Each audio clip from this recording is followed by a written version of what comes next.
Bardhaman medical college হাসপাতাল থেকে চুরি হওয়া 18 দিনের এক নবজাতককে 3 ঘন্টার মধ্যেই উদ্ধার করল পুলিশ। ঘটনাটি ঘটেছে মঙ্গলবার বিকেলে। শিশুর মা সেলিফা খাতুন ও নানি হামিদা বেবি শিশুটিকে নিয়ে হাসপাতালে এসেছিলেন আউটডোরে দেখাতে।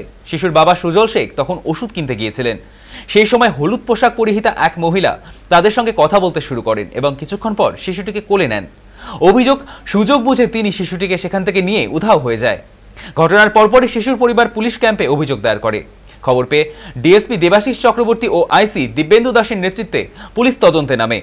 সিসিটিভি ফুটেজ খতিয়ে দেখে পুলিশ 3 ঘন্টার মধ্যেই কেষ্টপুর এলাকা থেকে মা মেয়ে মনিরা বিবি ও রুমকি খাতুনকে গ্রেফতার করে। শিশুটিকে অক্ষত অবস্থায় উদ্ধার করা হয়। বুধবার অভিযুক্তদের বর্ধমান জেলা আদালতে পেশ করে পুলিশ। নবজাতককে মেডিকেল কলেজের পর্যবেক্ষণে রাখা হয়েছে। তবে হাসপাতালের নিরাপত্তা ব্যবস্থা নিয়ে উঠছে প্রশ্ন।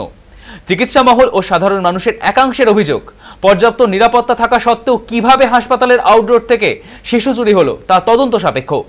নবজাতককে ফিরে পেয়ে স্বস্তিতে শিশুর পরিবার।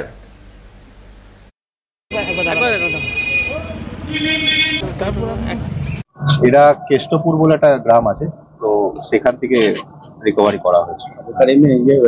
এদের কি কোনো ক্রিমিনাল ব্যাকগ্রাউন্ড আছে বা কিভাবে সেটা এখন ভেরিফাই করে দেখা যাক। কোথায় নিয়ে গিয়েছিল তাই কিছু জানা গেছে? ওনাদের বাড়ির ওখানে নিয়ে যাচ্ছিল, তো দুজনকে আমরা গ্রেফতার করছি। তারা সম্পর্কে মা মেয়ে যেটা জানা যাচ্ছে। ঘটনার মোটামুটি 3 ঘন্টার মধ্যেই বাচ্চাটাকে রিকভারি করা গেছে। শিশুর শারীরিক অবস্থা কেমন আছে? ঠিক আছে, বাট আমরা এখন ওনাদেরকে হসপিটালে পাঠিয়েছি। ওনার মাত্র 18 দিন বয়স যেটা বলছে।